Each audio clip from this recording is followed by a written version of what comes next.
नमस्कार दोस्तों, राधे राधे, जय श्री कृष्णा। सभी भक्तगण एक साथ बोलेंगे हर हर महादेव। आज हम सुनने जा रहे हैं आषाढ़ मास महात्म्य अध्याय 17। भगवान शिव कहते हैं, हे पार्वती, अब मैं 17वें अध्याय का महात्म्य बतलाता हूँ, जिसे सुनकर कानों में अमृत राशि भर जाती है। पाटलिपुत्र नामक एक दुर्गम नगर है, जिसका गोपुर द्वार बहुत ही ऊंचा है। उस नगर में शंकुकर्ण नामक एक ब्राह्मण रहता था। उसने वेश्यावृत्ति का आश्रय लेकर बहुत धन कमाया, किंतु न तो कभी पितरों का तर्पण किया और न देवताओं का पूजन किया। वह धनोपार्जन में तत्पर होकर राजाओं को ही भोग दिया करता था। एक समय की बात है, उस ब्राह्मण ने अपना चौथा विवाह करने के लिए पुत्रों और बंधुओं के साथ यात्रा की। मार्ग में आधी रात के समय जब वह सो रहा था, तब एक सर्प ने कहीं से आकर उसकी बाह में काट लिया। उसके काटते ही ऐसी अवस्था हो गई कि मणि, मंत्र और औषधि आदि से भी उसके शरीर की रक्षा असाध्य जान पड़ी। तत्पश्चात कुछ ही क्षणों में उसके प्राण पखेरु उड़ गए और वह प्रेत बन गया। फिर बहुत समय के बाद वह प्रेत सर्प योनि में उत्पन्न हुआ। उसका वित्त धन की वासना में बंधा था। उसने पूर्व वृत्तांत को स्मरण करके सोचा, मैंने घर के बाहर करोड़ों की संख्या में अपना जो धन गाड़ रखा है, उससे इन पुत्रों को वंचित करके स्वयं ही उसकी रक्षा करूंगा। सांप की योनि से पीड़ित होकर पिता ने एक दिन स्वप्न में अपने पुत्रों के समक्ष आकर अपना मनोभाव बताया। तब उसके पुत्रों ने सवेरे उठकर बड़े विस्मय के साथ एक दूसरे से स्वप्न की बातें कही। उनमें से मंझला पुत्र कुदाल हाथ में लिए घर से निकला और जहां उसके पिता सर्प योनि धारण करके रहते थे, उस स्थान पर गया। यद्यपि उसे धन के स्थान का ठीक पता नहीं था, तो भी उसने चिन्हों से उसका ठीक निश्चय कर लिया और लोभ बुद्धि से वहां पहुंचकर बाम्बी को खोदना आरंभ कर दिया।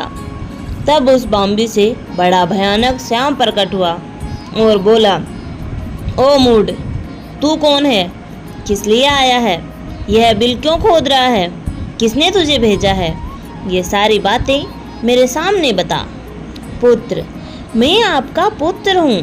मेरा नाम शिव है। मैं रात्रि में देखे हुए स्वप्न से विस्मित होकर यहाँ का स्वर्ण लेने के कौतूहल से आया हूँ।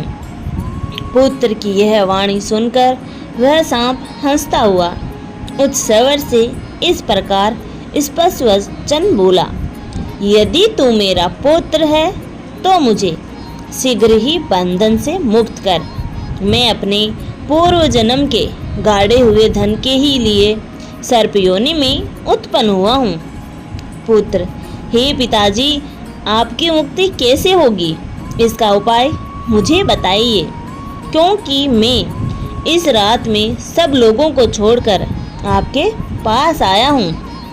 पिता, बेटा, गीता के अमृतमय 17वां अध्याय को छोड़कर मुझे मुक्त करने में तीर्थ, दान, तप और यज्ञ भी सर्वथा समर्थ नहीं है। केवल गीता का 17वां अध्याय ही प्राणियों के जरा मृत्यु आदि दुखों को दूर करने वाला है। पुत्र, मेरे श्राद्ध के दिन गीता के 17वें अध्याय का पाठ करने वाले ब्राह्मण को श्रद्धापूर्वक भोजन कराओ। इससे निसंदेह मेरी मुक्ति हो जाएगी। वत्स, अपनी शक्ति के अनुसार श्रद्धापूर्ण के साथ निवर्यसी और वेद विद्या में प्रवीण अन्य ब्राह्मणों को भी भोजन कराना। सर्प योनि में पड़े हुए पिता के ये वचन सुनकर सभी पुत्रों ने उसकी आज्ञा अनुसार तथा उससे भी अधिक किया। तब शंकुकर्ण ने अपने सर्प शरीर को त्याग कर दिव्य देह धारण किया और सारा धन पुत्रों के अधीन कर दिया। पिता ने करोड़ों की संख्या में जो धन उनमें बांट दिया था, उससे वे पुत्र बहुत प्रसन्न हुए। उनकी बुद्धि धर्म में लगी हुई थी, इसीलिए उन्होंने कुआं, बावली, पोखर, यज्ञ तथा देव मंदिर के लिए उस धन का उपयोग किया और अन्नशाला भी बनवाई। तत्पश्चात 70वें अध्याय का सदा जप करते हुए उन्होंने मोक्ष प्राप्त किया। हे पार्वती, यह तुम्हें 17वां अध्याय का महत्व बतलाया, जिसके श्रवण मात्र से मानव सब पातकों से मुक्त हो जाता है। श्री भगवान बोले, हे पार्थ, मुझमें अनन्य प्रेम से आसक्त हुए मनवाला और अन्य भाव से मेरे प्रायण होकर योग में लगा हुआ मुझको संपूर्ण विभूति, बल, ऐश्वर्य आदि गुणों से युक्त सबका आत्मरूप जिस प्रकार संशय रहित जानेगा उसको सुनो। मैं तेरे लिए इस विज्ञान सहित तत्व ज्ञान को संपूर्णता से कहूँगा कि जिसको जानकर संसार में कुछ भी जानने योग्य शेष नहीं रहता।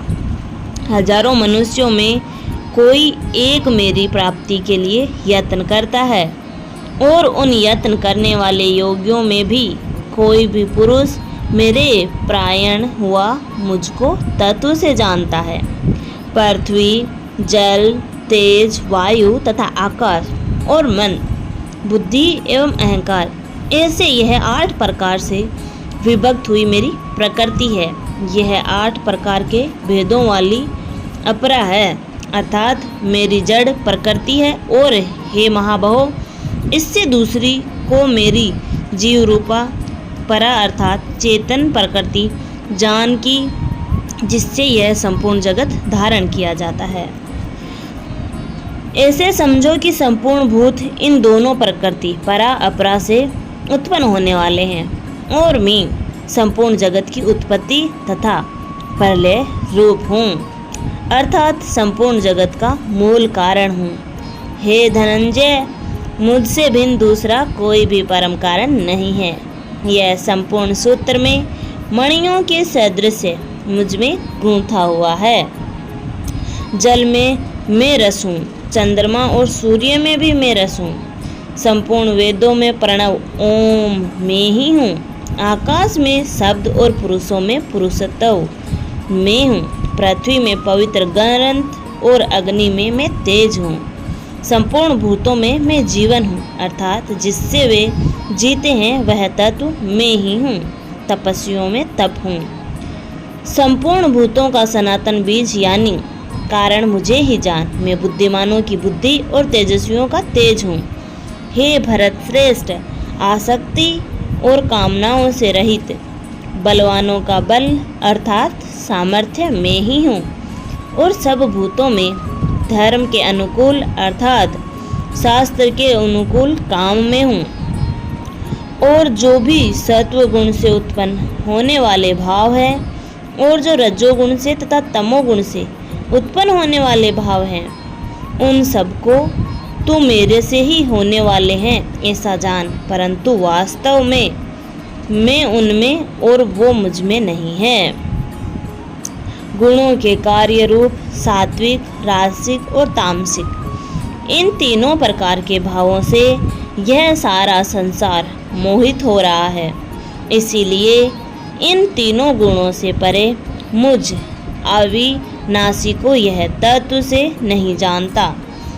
यह अलौकिक अर्थात अति अद्भुत त्रिगुणमयी मेरी माया बड़ी दूरस्थ है, परंतु जो पुरुष केवल मुझको ही निरंतर भजते हैं वे इस माया को उल्लंघन कर जाते हैं, अर्थात संसार से तर जाते हैं।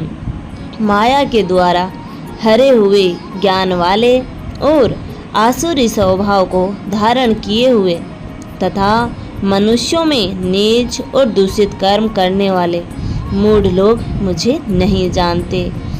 हे भरतवंशियों में श्रेष्ठ उत्तम कर्म वाले अर्थार्थी, आर्त, जिज्ञासु और ज्ञानी, ऐसे 4 प्रकार के भक्तजन मुझे भजते हैं। उनमें भी नित्य मुझ में एक ही भाव से स्थित हुआ अनन्य प्रेम भक्ति वाला ज्ञानी भक्त अति उत्तम है, क्योंकि मुझे तत्व से जानने वाले ज्ञानी को मैं अत्यंत प्रिय हूँ और वह ज्ञानी मुझे अत्यंत प्रिय है। ये सभी उदार है, अर्थात श्रद्धा सहित मेरे भजन के लिए समय लगाने वाले होने से उत्तम है। परंतु ज्ञानी तो साक्षात मेरा स्वरूप ही है, ऐसा मेरा मत है, क्योंकि वह मदगत मन बुद्धि वाला ज्ञानी भक्त अति उत्तम गति स्वरूप मुझ में ही अच्छी प्रकार स्थित है। बहुत जन्मों के अंत के जन्म में तत्व ज्ञान को प्राप्त हुआ ज्ञानी सब कुछ वासुदेव ही है, इस प्रकार मुझे भजता है। वह महात्मा अति दुर्लभ है। उन भोगों की कामना द्वारा जिनका ज्ञान हरा जा चुका है, वे लोग अपने स्वभाव से प्रेरित होकर उस नियम को धारण करके अन्य देवताओं को भजते हैं, अर्थात पूजते हैं। जो सकाम भक्त जिस देवता के स्वरूप को श्रद्धा से पूजना चाहता है, उस भक्त की श्रद्धा को मैं उसी देवता के प्रति स्थिर करता हूँ। वह पुरुष उस श्रद्धा से युक्त होकर उस देवता का पूजन करता है और उस देवता से मेरे द्वारा ही विधान किए हुए उन इच्छित भोगों को निसंदेह प्राप्त करता है। परंतु उन अल्प बुद्धि वालों का वह फल नाशवान है तथा वे देवताओं को पूजने वाले देवताओं को प्राप्त होते हैं और मेरे भक्त चाहे जैसे भी भजे अंत में मुझे ही प्राप्त होते हैं। बुद्धिहीन पुरुष मेरे अनुत्तम अविनाशी परम भाव को न जानते हुए इन इंद्रियों से परे मुझ सच्चिदानंद परमात्मा को मनुष्य के भांति जानकर भक्ति के भाव को प्राप्त हुआ मानते हैं। अपनी योग माया से छिपा हुआ मैं सबके समक्ष प्रत्यक्ष नहीं होता, इसीलिए यह अज्ञानी जन समुदाय मुझ जन्म रहित अविनाशी परमात्मा को तत्व से नहीं जानता है, अर्थात मुझको जन्मने मरने वाला समझते हैं। पूर्व में व्यतीत हुआ वर्तमान में स्थित तथा आगे होने वाले सब भूतों को मैं जानता हूँ, परंतु मुझको कोई भी श्रद्धा भक्ति रहित पुरुष नहीं जानता। हे भरतवंशी, संसार में इच्छा और द्वेष से उत्पन्न हुआ सुख दुख आदि द्वंद्व रूप मोह से संपूर्ण प्राणी अति अज्ञानता को प्राप्त हो रहे हैं। निष्काम भाव से श्रेष्ठ कर्मों का आचरण करने वाला जिन पुरुषों का पाप नष्ट हो गया है, वे राग द्वेषादि जनित द्वंद्व रूप मोह से मुक्त और दृढ़ निश्चय वाले पुरुष मुझको भजते हैं। जो मेरे शरण होकर जरा और मरण से छूटने के लिए यत्न करते हैं, वे पुरुष उस भ्रम को तथा संपूर्ण अध्यात्मा को और संपूर्ण कर्म को जानते हैं। जो पुरुष अधिभूत और अधिदेव के सहित तथा अधियज्ञ के सहित सबका आत्मरूप मुझे अंतकाल में भी जानते हैं, वे युक्त चित्त वाले पुरुष मुझको ही जानते हैं, अर्थात मुझको ही प्राप्त होते हैं। इस प्रकार उपनिषद ब्रह्म विद्या तथा योग शास्त्र स्वरूप संवाद योग 17वां अध्याय संपूर्ण हुआ। धन्यवाद दोस्तों, प्रेम से बोलो राधे राधे, ओम नमः शिवाय। आशा करती हूँ आपको ये अध्याय पसंद आते होंगे। ऐसे ही अध्याय सुनने के लिए आप हमारे चैनल को लाइक शेयर एंड सब्सक्राइब करना ना भूलें। धन्यवाद।